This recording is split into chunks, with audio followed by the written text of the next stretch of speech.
He basically should throw up some barracks and factories here maybe. Or here to build up a better army, but you can see he's macroing good at... still, he has not many minerals whatsoever, and he has a bunch of gas though, because Terran don't have many units to spend a bunch of gas on, except for the Ghosts and the Ravens. But he's not getting the Ravens right now, and he's stopped producing Ghosts just for now. And now the Zergs come in from the top. When the Zerg is maxed out, that is when he wants to engage. But look at this supply depot placement. Is going to guard this planetary fortress for so long, and wow, look at how many Zerglings and Banelings wasted just to take out one planetary fortress, and the Zerg is decimated down to 172 supply, and much of that is just Zerglings that are in production, and now those Zerglings are going to be left away by those siege tanks if they decide to run in here, and all those mutilations are going to be taken out by those Marines. So great play by Naama there. Again, real careless by IProxySoWhat. So I don't know what is up to him with this. This game. He's just wasting units all over the place. And now 4 Hellions for Naama is going to roll up from the behind and possibly going to engage this drone line, but he has a queen and 2 spine crawlers here, so he should be fine. If the Hellions can find a sweet spot here, and oh no, they bunched up all his drones, and Hellion has blue flames. He should have picked up so many drones there if he got a lucky shot up, and Hellion is still alive, and he did get a shot up, and he did kill some workers there. Let's look at how many that was. He's killed 40... No, the Zerg player has killed 43 workers, and our Terran player has only killed 12.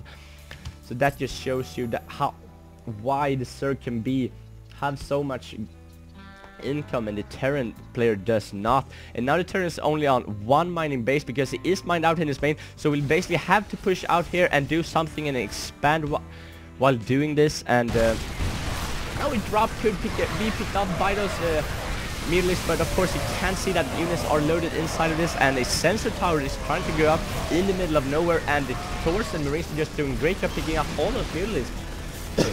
Our Terran is just such great shape, and now we can see Corruptors on the production tab. That can only mean one thing, that is that Broodlords is going to be on the way, because our Terran player doesn't have any area units whatsoever, so this is most likely going to be morphed into Broodlords.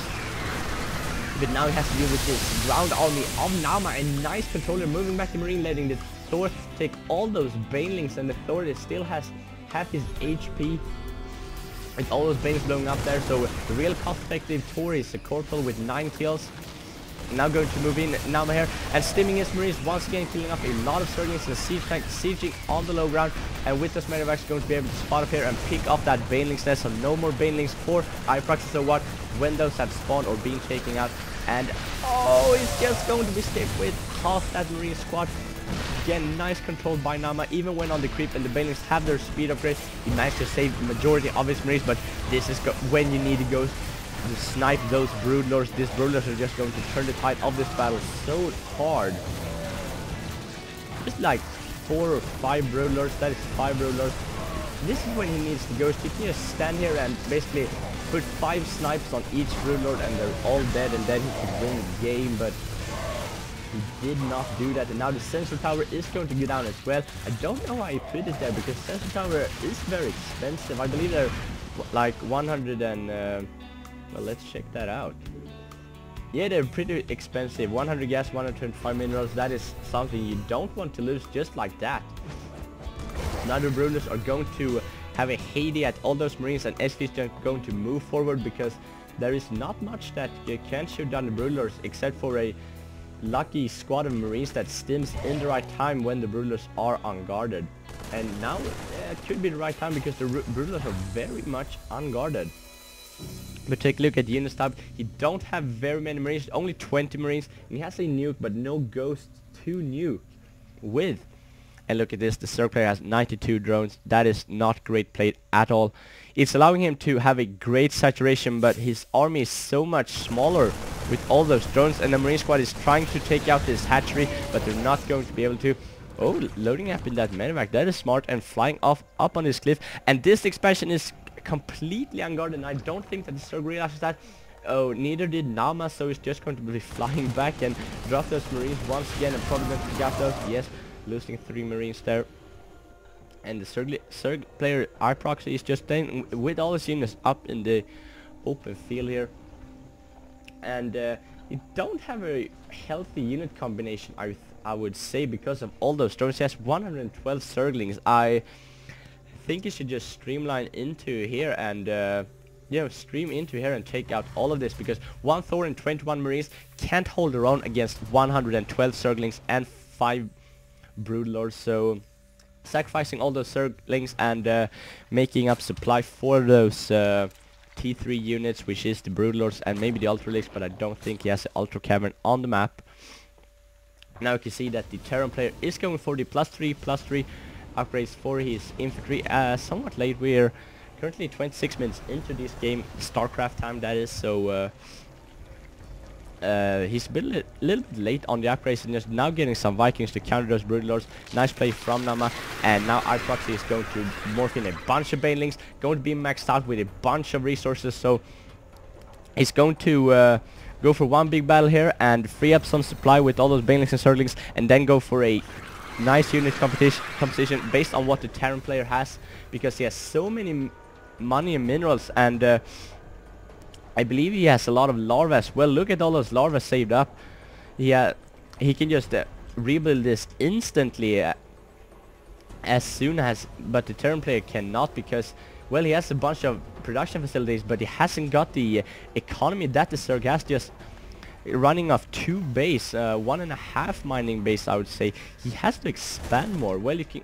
Oh, look at those Banelings. He's scanning and taking those out. That is such a great game save by Naama. He...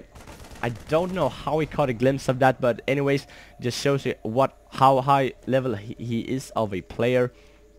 He is not in Grandmasters, but he's a really high Masters rank. I believe he's first in his Master League, so just outside of the Grandmasters. And the Zerg has just expanded all over the place, so the Terran, I really don't see how he could win this. Look at the resource count for the Zerg. I'm confused to why he is not engaging right now. He should be engaging with all this. This is impossible for the Terran player to stop with the units, but he has a nice spread. He has his siege tank set up. Well, he's only got 1 siege tank, so I think that the window of opportunity for the Zerg player is disappearing more and more as he's letting the Terran player to macro up and get a healthy unit composition based on what the Zerg has. Basically, now we have a stalemate where both players, the Terran player, don't want to engage this because he knows that it is too much for him to handle, especially when he's just on 147 supply. He needs those upgrades, he needs those higher tech units to support him. But now the Zerg's swarming in, he's out of blood. Look at how many Banelings that is 5 control groups of Banelings. That is just sick.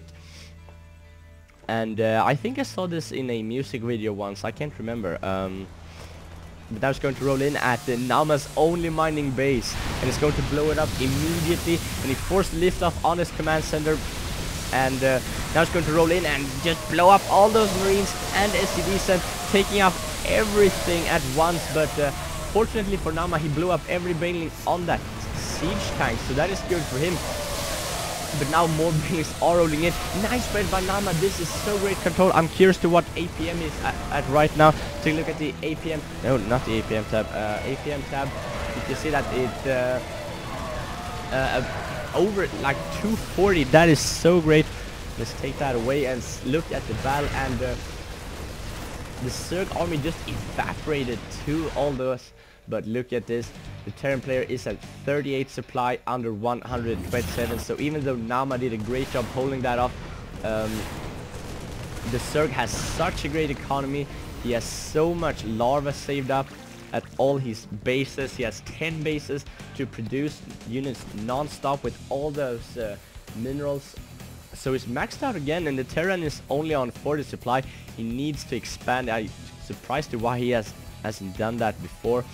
Now IProxySoWhat is just going to put a hatchery at every location so he can afford to... No, so he's able to spend all that money he has. Take a look at the units tab. You can see that our Terran player only has 12 Marines, a nuke, no ghost to use that, and a Thor and 2 Vikings.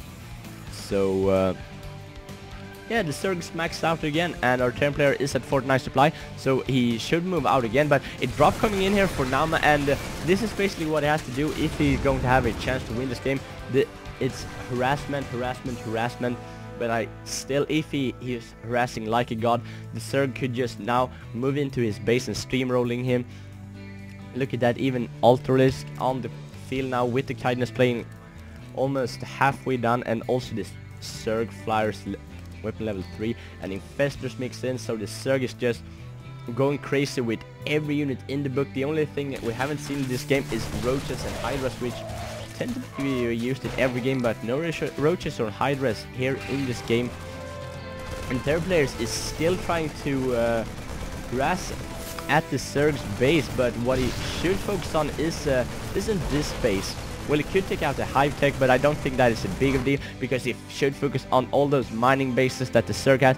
But now the Zerg is gathering up his army for the final blow, I think.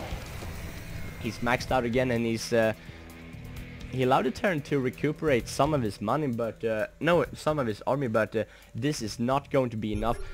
Naama spreading out his Marines as much as he can against those Banelings, but this is not going to be enough. Mind control of one of the Thors, where we can see a mind control on the tanks as well. No, this army is just going to plow through all those Terran units, and Naama is forced to GG. So great game by IProxySoWhat, a player I've never heard of before.